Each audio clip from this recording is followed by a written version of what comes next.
are, yes we are, yes we are ready. Yes we are, yes we are, yes we are ready. Who are we? We are the G. R. O. U. P.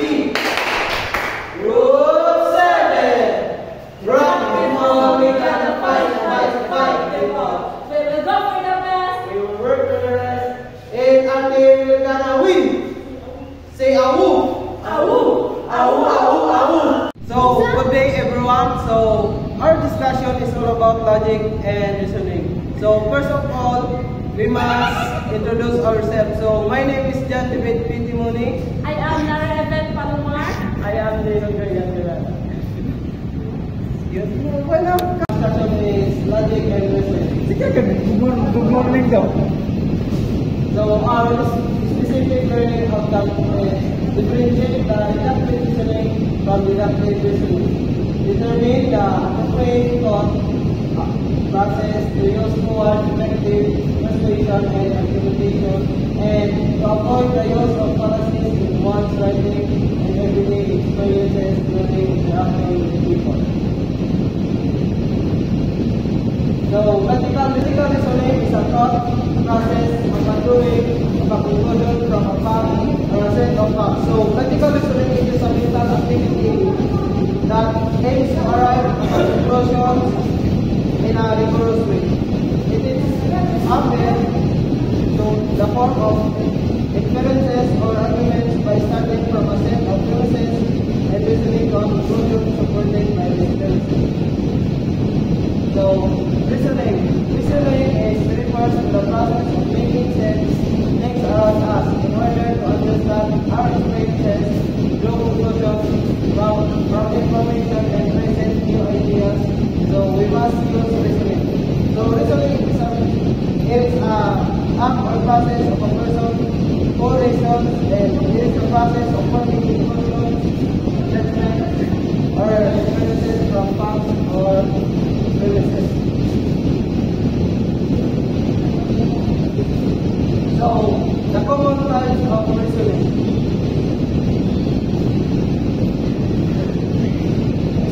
So, deductive reasoning. Deductive reasoning, or also called deduction, is probably the form of reasoning you must use on a more regular basis. So, deduction is sometimes referred to as reasoning from example or specific instance and activity that is a good description. So, deductive reasoning is a logical process in which multiple premises, ultimate true, or found true, most of the time are combined to obtain specific conclusion. So, there are the four types of deductive reasoning. So, first is generalization, second is causal reasoning, next is sign reasoning, and analytical reasoning.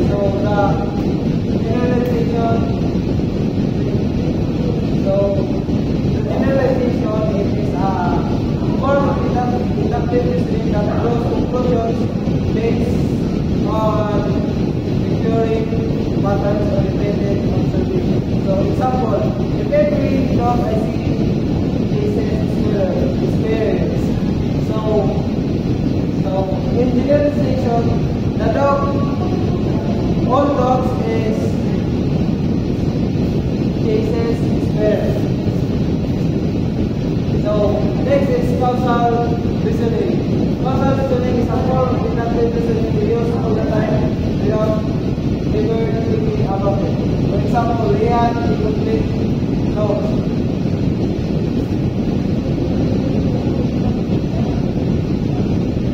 So, next is sign reasoning.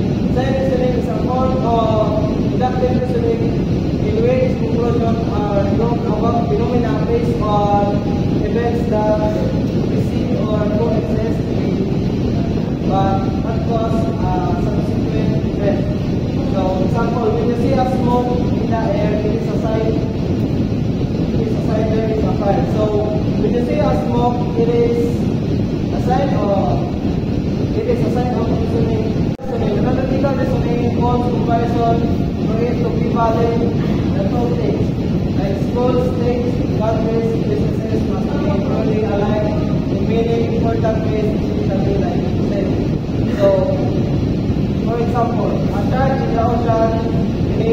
like a wolf in the forest. So the short is comparing to a wolf that they. The next is deductive reasoning. So the deductive reasoning will be explained by Larry Palomar. Deductive reasoning. Deductive reasoning or deduction are a type of reasoning in which the conclusion is based on the combination of multiple premises that are generally associated.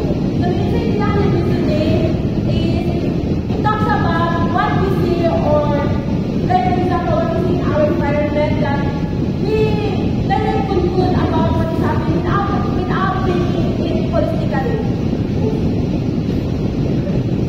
So there are types of deductive reasoning. So the first one is the silent systems, which is these sentences are given composed of a major premise or a generalization or principle that is accepted as true. A minor premise or example of the major premise and the conclusion. For example, all men are mortal. So the major of this from this sentence, the major premise is something everyone already agrees on. So all men are mortal. So we already agree that all men are mortal. So the second example is Socrates is a man. So the minor premise, an example here from the major premise. So unlike this first sentence, that we already agree that all men are mortal. So the second example of the deductive reasoning is the entity. So since this word is not familiar to us, so entity, this other word refers to the silent system when one of the premises is missing. For example, major premise, the major premise of this word entity is missing. So the minor premise is the non-linear interpretation. So since entity is the kind of silent system or logical deduction in which one of the premises is restricted. So we cannot really say that the net figure is actually true. So it is the unstated theory. So now we can conclude directly that the net figure will make it look as being a president. So it is an unstated of what. So persuasive reasoning and fallacies. As human beings, we have brains that enable us to reason in a logical manner and create valid reasons, differentiating us from the lower forms of animals. So, we are now in what is fallacies. In general terms, fallacy is an error in reasoning. We are about to begin using fallacies that are deceptive or wrong arguments. Fallacies are errors in reasoning or arguments that will make them seem convincing, even though they are not actually not. So, fallacies are mistakes that created intentional or unintentional and can be used to manipulate or deceive people. Some fallacies that are commonly committed: argument against the person. Instead of finding fault on the proposal or argument, the arguer directs based on the character, personality, or belief of his opponent. So, arguments that goes in circle. The arguer debates the real conclusion by restating the same conclusion in new words, making the reasoning circular. So the arguer is being circles. Non-sequitur does not follow. The arguer draws a conclusion that not supported by the premises or fails to include assumptions that establish connections between ideas.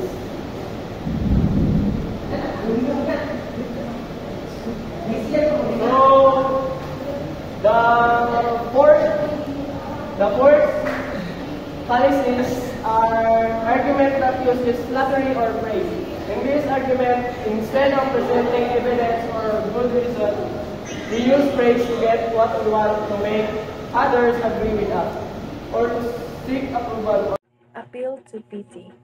Instead of presenting relevant and strong evidence or reasons to support our claim, we resort to evoking pity or sympathy by pointing or referring to an unfortunate circumstance that has befallen us. This fallacy involves the appealing to pity or sympathy by highlighting an unfortunate circumstance instead of providing relevant evidence or strong reasons to support a claim. Appeal to unqualified or inappropriate authority. This fallacy is committed when we cite the opinion or judgment of someone who commands respect and reverence but who is not recognized authority on the subject or who is prejudiced in some way. We use that person's reputation or status even though out of place or to get support for our claim. This fallacy occurs when someone references the opinion of a respected individual who lacks expertise on the subject or is biased in some way. The person's reputation or status is used inappropriate to bolster a claim. Fallacy of division. We argue that what is true of a whole or class is true to every member. So that means this fallacy asserts that what is true for a whole group or class is also true for every individual member of that group. Red herring. So in this argument, instead of addressing the matter under consideration, the arguer introduces an unrelated or irrelevant matter to draw the argument away from the real issue. So that means in this argumentative fallacy, the arguer introduces an unrelated or irrelevant topic to divert attention from the main issue at hand rather than addressing the central point. So what is new is good. The arguer contends or make a case on the belief that what is new is good. So this means this argument is based on the belief that something being new automatically makes it good or desirable without considering its actual merits or drawbacks.